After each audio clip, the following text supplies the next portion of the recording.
अब इसी बीच में जब तक सांसद जी ज्ञापन को पढ़ रहे हैं, बहुत संक्षिप्त में रामा भैया अपनी बात को रखें, आप सभी साधकों की बात को रखें। लेकिन मैं एक चीज कहना चाहता हूं, देखिए चुनाव का समय बड़ा संवेदनशील समय है राष्ट्र निर्माण के लिए और राष्ट्रवाद के लिए। मोदी जी का फिर से आना आवश्यक है और उसी कड़ी में सांसद जी का जीतना भी बहुत आवश्यक है। तो आपने तो वोट देना ही देना है, अपने परिवार के लोगों को भी आपने समझाना है। और प्रचार कैसे करना है?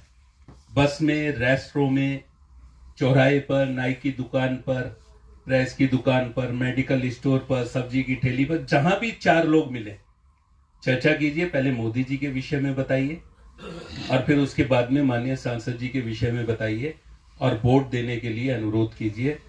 और जो सपना लेकर आप आए, ये भी बापूजी की मर्जी रही होगी और वो चीज पूरी हो, ऐसी मैं ईश्वर से कामना करता हूं और ये मेरा विश्वास है अपने बड़े भैया पर कि वो चीज पूरी होगी। अब मैं रामा भैया से निवेदन करूंगा कि अपने संक्षिप्त शब्दों में अपनी बात को रखें। रामा भैया,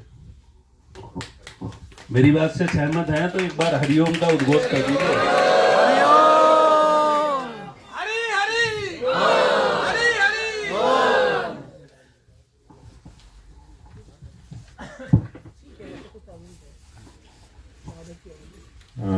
हम लोग आज एक व्यथा, एक पीड़ा लेकर के आए हैं और ये व्यथा, ये पीड़ा जो दिल्ली में रहते हैं उनकी तो है ही, और जिस क्षेत्र से आप सब पधारे हैं तो एक उम्मीद लेकर के कि कहीं ना कहीं हम आज मनोज भैया जी के पास आए हैं।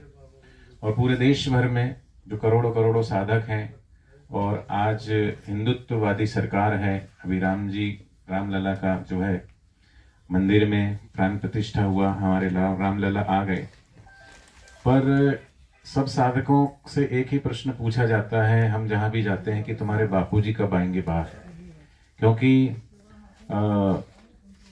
उस राष्ट्र विरोधी सरकार ने बापूजी को झूठा पोक्सो एक्ट लगवा करके जेल के अंदर डाला, क्योंकि बापूजी पूरे देश भर में सनातन संस्कृति का प्रचार प्रसार कर रहे थे, धर्मांतरण को रोक रहे थे और बापूजी के गुरुकुल और अनेक प्रकार के देवी कार्य, सेवा कार्य है। अभी 14 फरवरी को मातृ पितृ पूजन दिवस, मनोज भैया जी बहुत सारी चीजों को जानते भी हैं और सब किसी से छुपा नहीं है।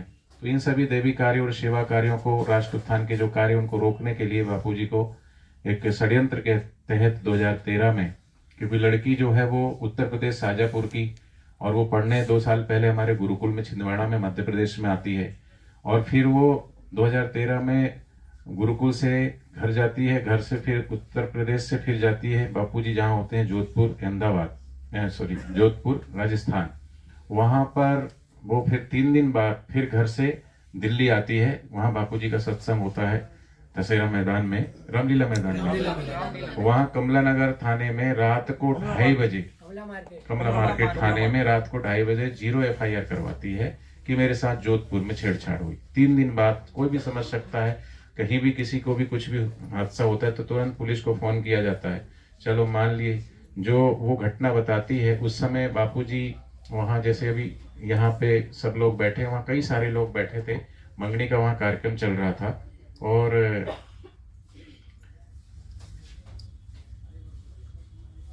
ये तो ये जो 0 FIR उसमें कहीं भी मेडिकल रिपोर्ट में कहीं भी छेड़छाड़ का कुछ भी नहीं है। अच्छा, जो टाइम बता रही है वो उस टाइम पे बापूजी यहाँ बैठे हैं भक्तों के साथ। ये पूरे कोर्ट में लगाए हुए सारे पेपर के डॉक्यूमेंट्स है ये। और ये जिस समय की घटना बता रही है, वो लड़की की कॉल डिटेल निकाली तो वो कहीं फोन पे एंगेज है।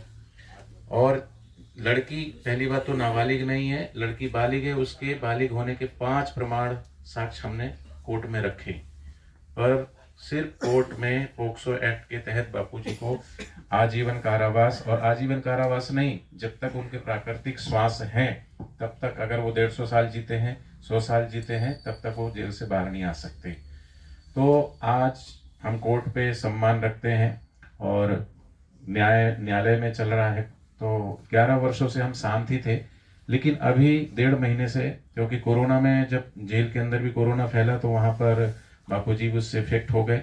उसके बाद से बापूजी का स्वास्थ्य लड़खड़ाया, क्योंकि वो 75 वर्ष की उम्र में बिल्कुल फिट थे, लेकिन उसके बाद बापूजी का स्वास्थ्य लड़खड़ाया और फिर अभी 1.5 महीने से वो बहुत ज़्यादा तकलीफ में थे, तो एम्स हॉस्पिटल में 1.5 महीना वो एडमिट रहे। एम्स ने अपने तरीके से ट्रीटमेंट किया और उसमें चेक किया तो 3 हार्ट में ब्लॉकेज मिले, एक 99%, एक 98% और 75%। 3 ब्लॉकेज। हीमोग्लोबिन जो है बिल्कुल वो 7 पॉइंट आ गया था। कोरोना काल में तो 3.5 पॉइंट आ गया था, उसके बाद भी लोगों को आश्चर्य था कि कैसे वो है। अभी भी आश्चर्य लोगों की, 3 एम्स की रिपोर्ट है इतने सारे ब्लॉकेज होने के बाद।